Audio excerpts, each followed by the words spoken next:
మాది ప్రకాశం జిల్లా ఒంగోలుకు తూర్పున పాదర్తి అనేటువంటి గ్రామం. నా పేరు మంత్రి శ్రీరామమూర్తి. మా తండ్రి గారి పేరు మంత్రి వెంకటరమణయ్య. మా తల్లి గారి పేరు మంత్రి విశాలక్షమ్మ. నేను అనుకున్నది బ్రాహ్మణులకే మోక్షం అనుకునేవాడిని. అన్ని జన్మల కంటే బ్రాహ్మణ జన్మ శ్రేష్టమైన జన్మ, మోక్షానికి ఇదే ఆఖరి జన్మ అనుకునేవాడిని. మా నాన్నగారు చిన్న వయసులో చనిపోయినారు. మా తాతయ్య వాళ్ళను తిరుపతి తీసుకుపోయి ఉపనయనం చేశారు. తర్వాత 2 దేవాలయాలు పూజ చేయడానికి ఏర్పాటు చేయబడ్డాను. శివాలయం ప్రక్కనే సినిమా హాల్ ఉండేది. ప్రతి శుక్రవారం సాయంకాలం సినిమా హాల్ లక్ష్మీ పూజ చేసేవాడిని. మంత్రులు గారు సినిమాకి వస్తున్నట్టు తీసిపోయి కుర్చీలో కూర్చోబెట్టి చూపించేవాళ్ళు. అట్లా కొంతకాలం జరిగిపోయింది. నేను బావికి పోయి స్నానం చేసి మడిగట్టుకొని తెచ్చుకునేవాడిని. బ్రాహ్మణం కాబట్టి రోజుకు 3 సార్లు స్నానం చేయాలి, 3 సార్లు సంధ్యవారసాలు. సరే, ఇదంతా అయిపోయింది. చదువుకోవడానికి మా తాతయ్య గారి ఊరి నుంచి ఒంగోలు వస్తున్నాను. ఒంగోలు వచ్చే సమయంలో ఒంగోలు క్లబ్పేట ఎస్కోల్ ప్రార్థనా మందిరం, ఇప్పుడున్న మందిరం కాదు, అప్పుడు ఉన్నటువంటి మందిరం. ఆ మందిరంలో బయట ఒక వాక్యం రాసి ఉన్నారు. ఏంటి వాక్యం అంటే, నా ఎద్దుకు వచ్చువాని ఎంత మాత్రము బయటకు త్రోసివెళ్ళిన యేసు ప్రభు చెప్పాను. నేను రోడ్డు నవ్వుకుంటూ పోయేవాడిని.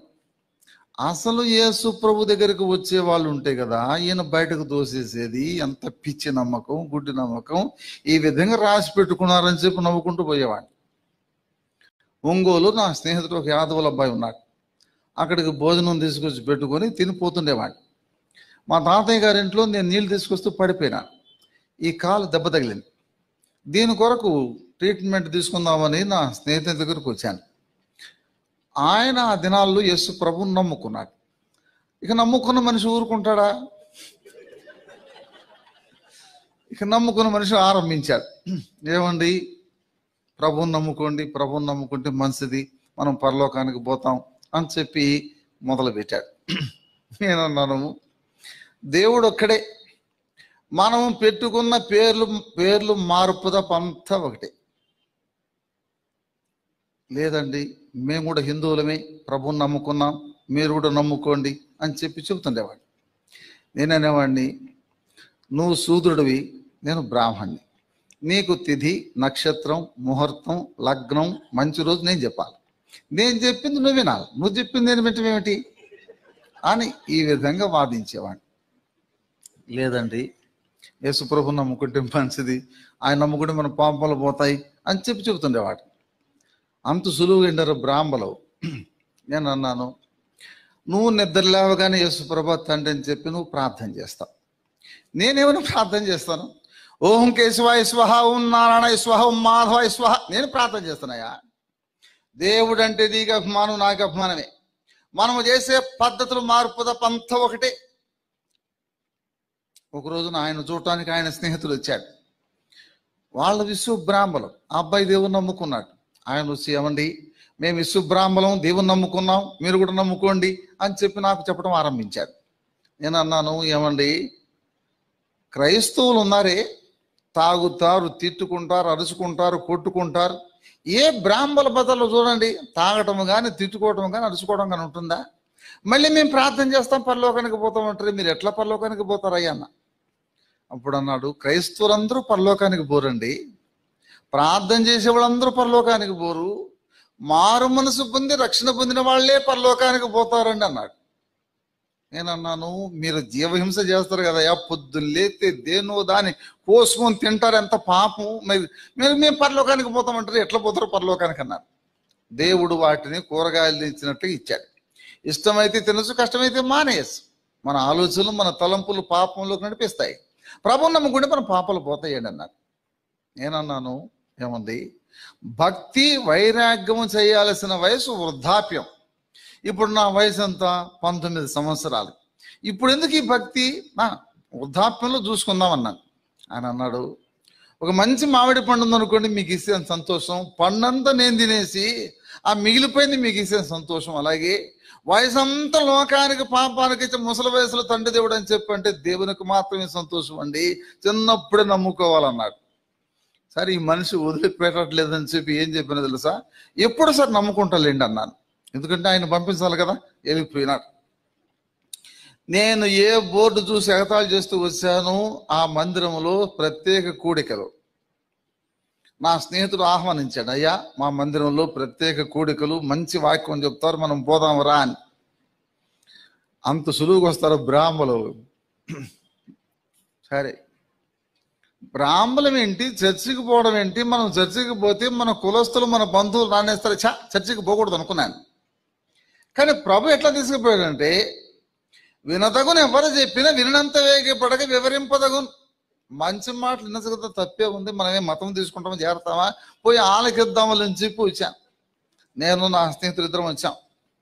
పాటలు అయిపోయినాయి, మనలాగానే చక్కగా పాడారు. పాటలు అయిన తర్వాత విజయవాడ బెంజమిన్ గారు లేచి నిలబడి వాక్యం చెప్పడానికి ఆరంభించాడు.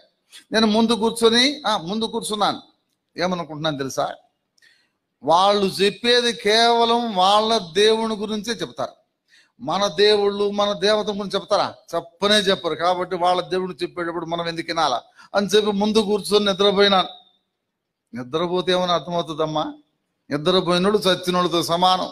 నాకేం అర్థం కాల. మీటింగ్ అయిపోయింది. శనివారం నాడు మళ్ళీ పిలిచాడు, అయ్యా ఈరోజు ఇంకొక ఆయన చెప్తాడు రాయా అని. రెండో రోజు ఎలా వచ్చానంటే, నిన్న నిద్రపోయినాం, మనకేం అర్థం కాల, వాళ్ళు ఏం చెప్పిందో మనం వినలా, అసలు ఈరోజు విందాం పోయి అని చెప్పి శనివారం నాడు వచ్చాను. ఆ రోజు గుంటూరు దైవ సేవకుడు సువన్రావు గారు వాక్యం చెప్తున్నాడు. ఏం చెప్తున్నాడు వాక్యం అంటే, నువ్వు ఏ కులమైనా మారు మనసు పొందవలను, రక్షణ పొందవలను, తిరిగి జన్మించవలను అని చెప్తున్నాడు. నేను కూర్చొని మీలాగా ఆలోచన చేస్తున్నాను, అసలు మనసు అనేది ఎట్లా మారుతుంది? ఒక అబద్ధం ఆడకుండా, ఒక సినిమా చూడకుండా, ఒక చెడు మాట మాట్లాడకుండా మనం ఎలా ఉండగలం? కాబట్టి వీళ్ళు చెప్పే భక్తి 100కి 1 2 ఉంటారు. ఇది మనకు కుదిరేది కాదనుకున్నాను. శనివారం అయిపోయింది మీటింగ్. ఆదివారం నాడు మళ్ళా పిలిచాడు. సరే ఈ 2 రోజులు పోయినాం కదా, ఈరోజు కూడా పోదాములే అని చెప్పి వచ్చాను. ఆదివారం నాడు బాప్తిసాలు 10:30కి మొదలుపెట్టి 11, 12, 1 గంట 2, 3 అయిపోతుంది. ఇంకా వదిలిపెట్టలా. ఎప్పుడెప్పుడు వదిలిపెడతారో వెళ్ళిపోదాం అనుకుంటున్నాను నేను. ఆ చివరి మీటింగులో దేవుని వాక్యం చెప్తున్నాడు దేవుని సేవకుడు. ప్రకటన గ్రంథం 21వ అధ్యాయం 8వ వచనం, పిరికివారు, అవిశ్వాసులు, అసహ్యులు, నరహంతకులు, వ్యభిచారులు, మాంత్రికులు, విగ్రహారాధకులు, అబద్ధీకులందరూ అగ్నిగంధములతో మండుగుండములో పాలు పొందుదురు, ఇది 2వ మరణము. ఎప్పుడైతే వాక్యం చదివాడో ప్రభువు నాతో మాట్లాడటం ఆరంభించాడు. బైబుల్ ప్రకారం ఈనాడు నువ్వు చచ్చిపోతే నీ గతి నరకమే అని ప్రభువు మాట్లాడుతున్నాడు. ప్రభువు మాట్లాడుతుంటే పక్కన ఎవరు మాట్లాడతారు? సైతాను ఏం మాట తెలుసా? అసలు బ్రాహ్మణులకు మోక్షం, ఎన్నో జన్మల్లో పుణ్యం చేసుకుంటే మనకు బ్రాహ్మణ జన్మ దక్కింది, మనం ఎందుకు నరకానికి పోతాం అనుకుంటున్నాను. కానీ ప్రభువు మాట్లాడుతున్నాడు, బైబుల్ ప్రకారం ఈనాడు నువ్వు చచ్చిపోతే నీ గతి నరకమే. అంటే మనం ఇంతవరకు చేసిన పూజలు తర్వాత ఇవన్నీ వ్యర్థమేనా? ఈ బైబుల్ చెప్పే నిజం అనుకుంటున్నాను. కానీ ప్రభు మాట్లాడుతున్నాడు, విగ్రహారాధకులు, అబద్ధీకులందరూ అగ్నిగంధములతో మండుగుండములో పాలు పొందుదురు, ఇది 2వ మరణం. అంటే మన దేశంలో ఇన్ని కోట్ల మంది విగ్రహార్థం చేస్తుంటే వీళ్ళందరూ నరకానికి వెళ్ళి ప్రార్థన చేసి వెళ్ళని పరలోకానికి పోయి అనుకున్నాను. చివరికి ఇప్పుడెప్పుడు చచ్చిపోతామా, చచ్చిపోయే లోపల చూసుకోవద్దు అనుకున్న ప్రార్థన అయిపోయింది. అయిపోయిన తర్వాత నా స్నేహితుడు ఒంగోలులో ఆ మందిరంలో ఒక సంఘ పెద్ద ఉన్నాడు, ఆయన పేరు ప్రేమయ్య గారు. ఆయనకు నన్ను పరిచయం చేశాడు. పరిచయం చేసి, అన్న 2 మాటలు చెప్పుకున్నా, మా ఊరు పంతులు గారు అన్న, అయ్యా 2 మాటలు చెప్తాను వింటావా అన్నాడు. సరే పెద్ద ఆయన చెప్తాను, ఎందుకు వద్దనాలి, సరే చెప్పండి వింటాను, కూర్చోమన్నాడు. ఏమండి మీరు ఎవరన్నాడు. మేము బ్రాహ్మణం అండాను. ఏమండి మీరు ఎప్పుడైనా అబద్ధం ఆడారా అన్నాడు. ఎప్పుడు ఆడతాం అబద్ధం? ఆదివారం సోమవారమా? నేను అన్నాను, రోజు ఆడతాం కదా అబద్ధం అన్నాను. రోజుకు ఒక అబద్ధం ఆడితే వారానికి ఎన్ని, నెలకి ఎన్ని, సంవత్సరానికి ఎన్ని? ఇప్పుడు మీకు ఊహ తెలిసిన తర్వాత ఎన్ని వేల అబద్ధాలు తెలుసా అన్నాడు. అప్పుడు అర్థమైపోయింది, ఒక అబద్ధం ఎన్ని వేలైపోతే మిగతా వాడి సంగతి ఏమిటి? అప్పుడు ఆలోచన, అయ్యో కొన్ని వేల పాపాలు చేసి ఉంటున్నాం అనిపించింది. అప్పుడు అడిగాడు, ఏమండి మీరు ఏ దేవుడిని పూజ చేస్తారన్నాడు. మేము బ్రాహ్మణుల వండి చాలా మంది దేవుడిని పూజ చేస్తాం. అట్లయితే మీ పాపాలు పరిహారం అయిపోయినాయి అన్నాడు. నేనన్నాను, పాపాలు పరిహారం అయిపోయేది ఇప్పుడెట తెలుస్తే ఈ లోకంలో? చచ్చిపోతే కదా తెలిసేది అన్నాను. ఆయన అన్నాడు, చచ్చిపోగానే తీసుకుపోయి శుభ్రంగా గుంట తీసి గుంటలో పూడ్చి పెడతారు, లేకపోతే శుభ్రంగా నిప్పు పెట్టి కాల్చేస్తారు. ఇక తెలుసుకోవడానికి లే, చచ్చిపోక మునిపే తెలుసుకోవాలన్న అంటూ, అయ్యా మీరు నమ్ముకున్న దేవుడు భూలోకానికి ఎందుకు వచ్చారు? అప్పుడు చెప్పాను, అయ్యా మేము నమ్ముకున్న దేవుడు, పూజించే దేవుడు భూలోకానికి ఎందుకు వచ్చారంటే దుష్ట శిక్షణ శిష్ట రక్షణ అండి అన్నా. ఏమిటయ్యా దాని అర్థం అన్నాడు. మేము పూజించే దేవుడు భూలోకానికి ఎందుకు వచ్చారంటే దుర్మార్గులను శిక్షించడానికి, సన్మార్గులను రక్షించడానికండి అన్న. అట్లయితే అయ్యా మీరు దుర్మార్గుల సన్మార్గులు అన్నాడు. నేను బ్రాహ్మణ్ణి, చీకటితో లేచి స్నానం చేసి సంజవార్చి నైవేద్యం పెట్టి అభిషేకం చేసి వచ్చేవాడిని. ఒకళ్ళు జోలికి పోయేవాడిని కాదు, ఒకళ్ళు నీళ్లు తాగేవాడిని కాదు. నేను బావికి పోయి స్నానం చేసి మడిగట్టుకుని తెచ్చుకునేవాడిని. నేను ఎట్లా దుర్మార్గుణ్ణి సన్మార్గుణ్ణి అని చెబుదాం అనుకున్నాను. మళ్ళీ ఏమనిపించిందంటే మనం ఎంత బ్రాహ్మణమైనా, ఎంత భక్తిగా ఉన్నా ఏదో ఒక అబద్ధం ఆడతా, ఏదో చెడ్డ మాట మాట్లాడతాం. మనం ఎట్లా సన్మార్గులం? అప్పుడు చెప్పాను, అయ్యా కులం బ్రాహ్మణమే కానీ ఏదో ఒక పొరపాటు చేస్తాం కాబట్టి దుర్మార్గులమే కదా. అప్పుడు ఆయన అన్నాడు, అయ్యా దుర్మార్గులైతే పాపానికి శిక్ష ఏమిటో తెలుసా అన్నాడు. పిల్లవాడికి కూడా తెలుసు కదా అయ్యా. ఏమిటన్నా? పాపం చేసిన నరకానికి పోతారు కదండి. మరి పాపం చేసిన నరకానికి పోతే మీరు ఎక్కడికి పోతారు? నేను కూడా నరకానికి పోతాను కదా. నరకానికి కూడా నీకు ఇష్టమేనా అన్నాడు. నాకు ఇష్టం లేదన్నా. అప్పుడు ఏమంటారు తెలుసా, నీకు ఇష్టం ఉన్నా ఇష్టం లేకపోయినా చేసిన పాపాన్ని బట్టి నరకానికి పోవలసిందే అన్నాడు. ఇంకా వాదించడానికి, ప్రశ్నించడానికి అవకాశం లేకుండా చెప్పేశాడు. మళ్ళీ అన్నాడు, అయ్యా నరకం తప్పించుకునే మార్గం చెప్తాను వింటావా అన్నాడు. అప్పుడు బైబిల్ చదివాడు. పాపులను రక్షించుటకు క్రీస్తు యేసు లోకమునకు వచ్చెను. ఇప్పుడు నాకు ఆయన ప్రశ్నించాడు, ఇక నేను ఆరంభించాను. పాపం చేసిన వాడిని యేసు ప్రభువారు ఎట్లా రక్షిస్తాడండి అన్నాడు.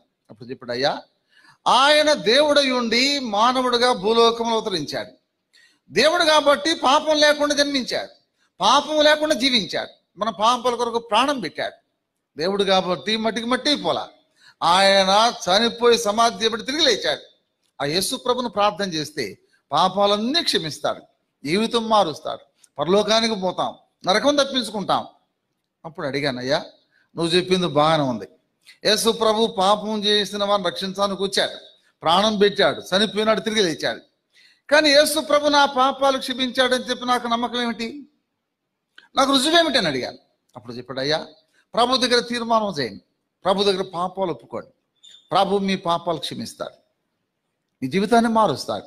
మళ్ళీ అబద్ధం ఆడలేదు, మళ్ళీ సినిమా చూడలేదు, మళ్ళీ జీవితాన్ని ప్రభు మారుస్తాడు అన్నాడు. అప్పుడు ఆలోచన చేశాను. ఏమైనా ఆలోచన చేశానంటే, మనం బ్రాహ్మణులం, అనేక మంది దేవుళ్ళు మనం పూజిస్తున్నాము. కానీ మనం పూజించిన దేవుళ్ళలో పాపం లేకుండా జీవించిన దేవుడు ఎవరు? మనం పూజించిన దేవుళ్ళలో మన పాపాల కొరకు ప్రాణం పెట్టిన దేవుడు ఎవరు? మనం పూజించిన వాళ్ళలో చనిపోయి తిరిగి లేచిన దేవుడు ఎవరు? మనం పూజించిన దేవుళ్ళందరూ కూడా మనలాగానే జీవించారు, మనలాగానే జన్మించారు, మనలాగానే కొంతమంది వివాహాలు చేసుకున్నారు, మనలాగానే కాలంలో కలిసిపోయినారు.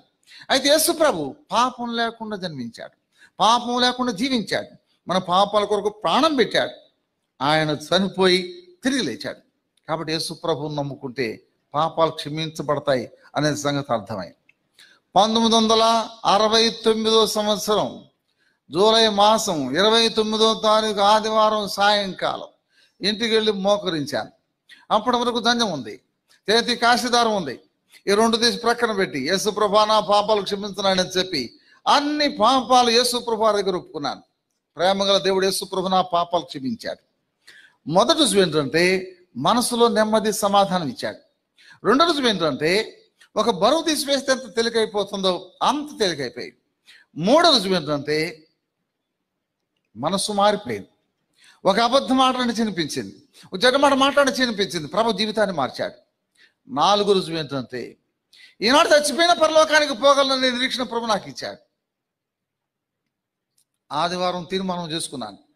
సోమవారం నాడు చర్చికి వెళ్ళాను, మందిరానికి. అక్కడున్న దైవ సేవకుడు యోహాన గారు నాకు పాత బైబిల్ ఇచ్చారు. తర్వాత మందిరానికి రమ్మన్నాడు.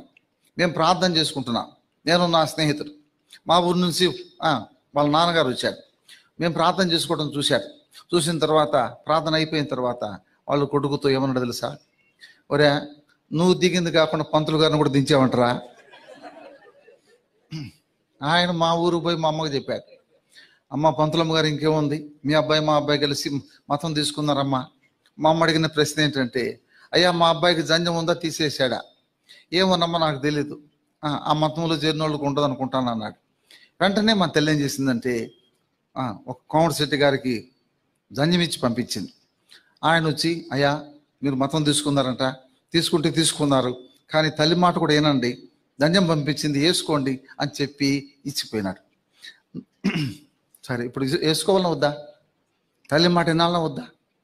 నేను అనుకున్నాను తల్లి మాట కూడా వినాలి కదా అని చెప్పి తీసుకొని మోకరించాను. మనం ఏ పని చేసినా ప్రార్థన చేసి చేయాలి. అందుకని మోకరించి ప్రార్థన చేస్తున్న, తండ్రి దేవుడు నాయన మమ్మ జంజం పంపించింది, యేసు ప్రభా సహాయం చేయని ఆయన ప్రార్థన చేసుకుంటున్నాను. ప్రభు ఏమన్నాడు తెలుసా? నువ్వు లోపలికి భక్తి బయటకు భక్తి చేస్తావా అన్నాడు. అంతే కళ్ళు ఆమెను కూడా చెప్పాలి తీసుకుపోయి. సరే మా ఊరు పోయిన తర్వాత మా అమ్మ, మా మామయ్య, 10 మంది చేరారు. పెద్ద బైబుల్ ఉంది, తీసుకుపోయినాను. బ్రాహ్మణులేంద్ర పోయి వాళ్ళ మతం తీసుకోవటం ఏంటి? నువ్వు చదువుకోవాలా, బ్రాహ్మణుడు కాదు. ఇక అరగంట సేపు వాయించి పడేశారు. తర్వాత ఏమన్నారు తెలుసా? రే శ్రీరామూర్తి, బైబుల్లో జంజం వేసుకోకూడదని ఎక్కడుందో చూపిస్తారా అన్నారు. నేను అప్పటికి పూర్తిగా చదవకపోతే నేనేం చేయాలి ఇప్పుడు? లేకపోతే వేసుకోమంటారు. ఇప్పుడు ఆ రోజుల్లో మా వాళ్ళు తీసుకుపోయి దాదాపు 5-6 వేల రూపాయలు ఖర్చు పెట్టి నాకు ఉపయోగం చేస్తే నేను శుభ్రంగా తీసేస్తే ఉంది న్యాయమేనా? సరే ప్రభా వీళ్ళకి ఏం చెప్పాలి తండ్రి నువ్వు అయినా అని చెప్పి నేను ప్రార్థన చేసుకుంటున్నా. ఒకళ్ళు మార్చి ఒకళ్ళు వాయిస్తున్నారు నన్ను. అప్పుడు ప్రభు నాకు ఒక తలంపు ఇచ్చేది. ఏం తలంపు తెలుసా? బైబుల్లో యేసు ప్రభు వారు జంజం వేసుకోలేదు కాబట్టి యేసు ప్రభు నమ్ముకున్న బిడ్డలు ఎవరే కానీ జంజం వేసుకోకూడదు అన్నాను. ఇక అన్ని మా వాళ్ళు మరి మాట్లాడాల. సరే నీ కర్మరా అన్నారు. సరే మా అమ్మన్నది ప్రాణాయన కాళ్ళు కొడుకు భోజనం చేద్దుగా అన్నది. సరే కాళ్ళు కొడుకున్నా, భోజనం ఎక్కడ పెట్టాలి? ఇంట్లో పెట్టాలా బయట పెట్టాలా? బయట ఇస్త్రాగేసి పెడుతుంది. నీ అన్నమారు గాలం అనాలనా లేకపోతే ప్రార్థన చేసుకొని తినాలనా? ప్రార్థన చేసుకున్నాను. ప్రభా మా అమ్మను మార్చు, మా తమ్ముళ్ళను మార్చు, మా చెల్లెళ్ళను మార్చు ప్రభు, మా ఇల్లు మార్చు ప్రభు అని ప్రార్థన. ఆ రోజు ఆరంభించిన తర్వాత ప్రార్థన మా తల్లి కొరకు 25 సంవత్సరాలు ప్రార్థన చేశాం. దేవుని దేవల మా తల్లి ప్రభు నమ్ముకొని పరలోకానికి వెళ్ళింది. మా చెల్లెల కోసం 30 సంవత్సరాలు ప్రార్థన చేశాను. వేంపల్లిలో ప్రార్థన బాప్తిసం తీసుకుని ప్రార్థనకు పోతుంది. తర్వాత మా తమ్ముడు కోసం 45 సంవత్సరాలు ప్రార్థన చేశాం. మా తమ్ముడు సంగతి చెప్తాను వినండి. మూసాల ఏంటి ఎన్ని గంటలు ముగిసాలా? 9. సరే ఇంకా 10 నిమిషాలు ఉంది వినండి. మా తమ్ముని గురించి చెప్పి 2 విషయాలు చెప్పి ముగిస్తాను. మా తమ్ముడికి ఒక పేరు పెట్టాడు మా బావగారు. ఏం పేరు పెట్టారంటే, జాన్ గారు మీ తమ్ముడంత మూర్ఖుడు ప్రపంచంలో ఉండడండి అన్నాడు. అంటే ప్రపంచంలో కల్లా మా తమ్ముడంత మూర్ఖుడు. సరే అంత మూర్ఖుడా అంకులు మీరు అనొచ్చు. మీరు ఉదాహరణ చెప్తాను వినండి. రే నరకం రా, కాలిపోతాం రా, యుగయుగాలు కాలిపోవాలరా, 1 రోజు కాదు 2 రోజులు కాదురా, అగ్ని ఆరదు అని పురుగు సావదురా అని చెప్పి చెబితే వాటి దగ్గర నుంచి వచ్చిన ఆన్సర్ ఏంటో తెలుసా? జాగ్రత్తగా వినండి. అన్నయ్య అలవాటైపోద్దులు అన్నయ్య.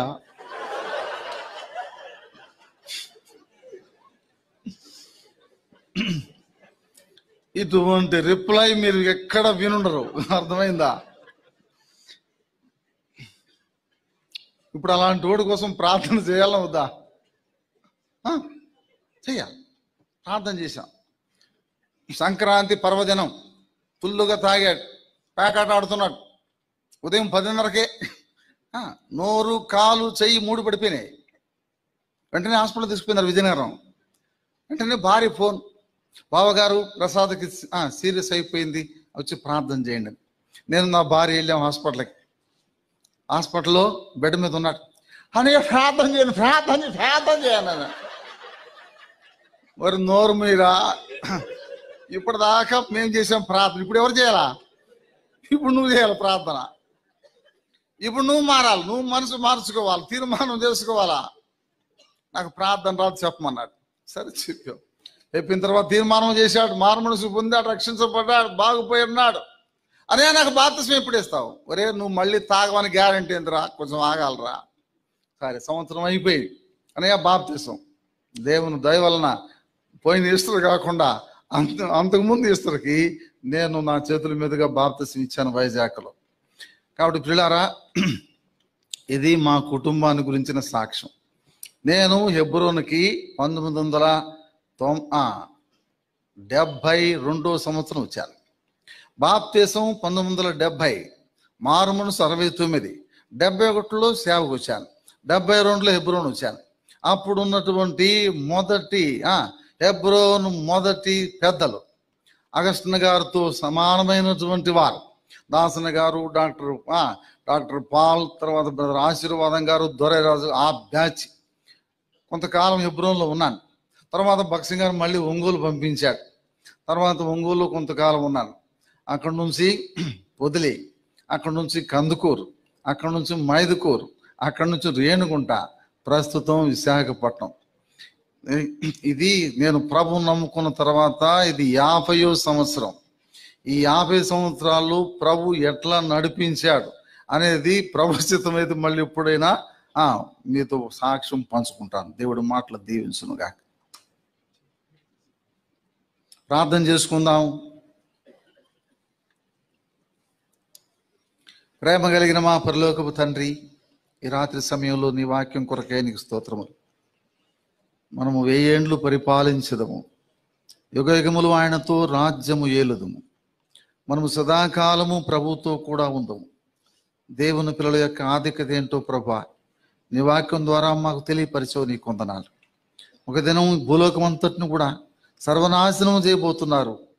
అయితే ప్రభా మేము మీతో ఉండాలని, సదాకాలం మీతో ఉండాలని తండ్రి మా కొరకై మీరు సిద్ధపరిచే రాజ్యం కొరకై నీ కొందనాలు. అంత మాత్రమే కాకుండా ప్రభా దౌర్భాగ్యం ఉన్నటువంటి నన్ను కూడా మీరు ప్రేమించి, నా జీవితాన్ని కూడా మీరు దర్శించి, నా జీవితాన్ని మార్చి మీరు ఇచ్చిన రక్షణ కొరకై నీ స్తోత్రాలు.